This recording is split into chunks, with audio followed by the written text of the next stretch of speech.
I don't think any of us really had an idea what was happening. I suppose the first clue would have been the big red van that we bought for $1,600, and I remember Todd's girlfriend remarking, "You guys are actually going to try to get across the country and back in that piece of shit?"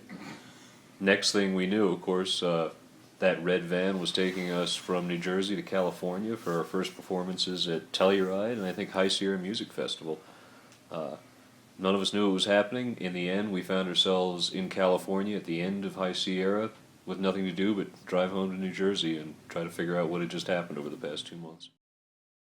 Well, I remember going to Andy's house a couple of times to kind of carry on this idea of these bluegrass picking parties. I think it was because at that time a lot of us were starting to hang out at the Elks Lodge in Stroudsburg, where the Lost Ramblers and the Pocono Folk and Bluegrass Association hosted a monthly jam session.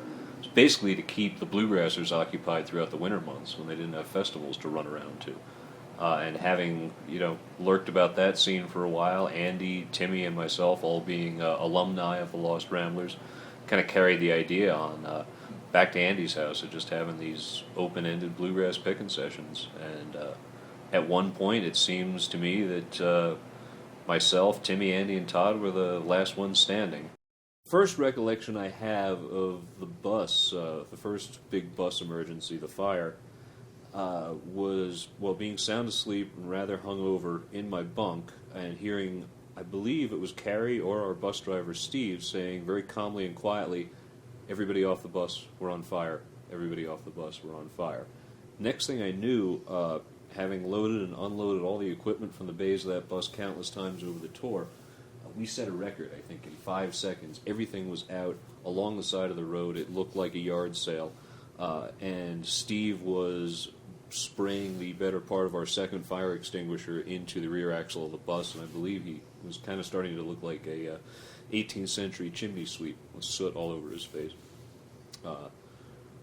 Pretty hard to get a grip on what was happening, having come out of that rather alcohol-induced slumber. But there we were, fire on the bus, side of the road, somewhere outside of Oregon, I think. But the bus was great fun in the beginning. It really was, I think, the start of feeling like we had taken a step up, having done many, many miles in that old church van and trailer. 8 of us sitting up, bolt upright, trying to sleep for hours and hours and trading shifts driving. Once we had the bus, we discovered the wonderful world of KOA campgrounds. Would pull into a nice campground off the side of the highway where good normal people were camping with their families on vacation, and we would roll in this diesel monstrosity at 2 or 3 in the morning after a gig. But it gave us, I think, an extra level of comfort temporarily, and certainly a feeling like we were taking this thing a little more seriously and really making an effort to put ourselves out there and on the road. Until the fire came, and that was, I think, well, not the beginning of the end, but certainly the sign that this was not going to be as easy as we thought it was, just having a bus to live in and being able to travel around.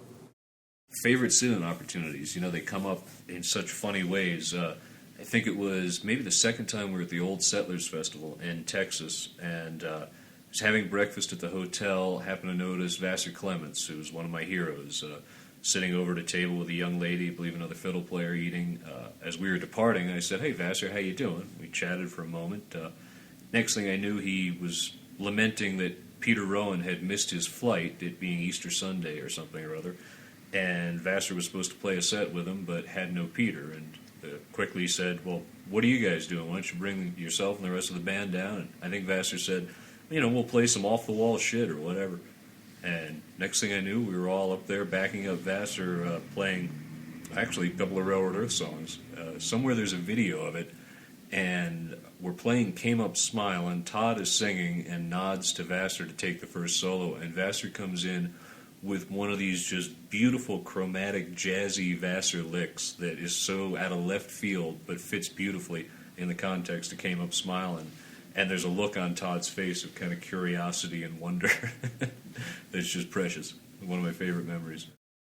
The fans are really the most important thing. We wouldn't be doing what we're doing without them. I think one of the things on this 10-year journey that we've, reached so far has been the great luck that we've had, the people that we've met, that we're so blessed to be surrounded by, really from day one, and it just keeps on going. The support, the devotion that our particular fan base has is, I have to say, humbling, gratifying, and is unlike anything else we've ever experienced. It is what makes this work, what makes us keep going.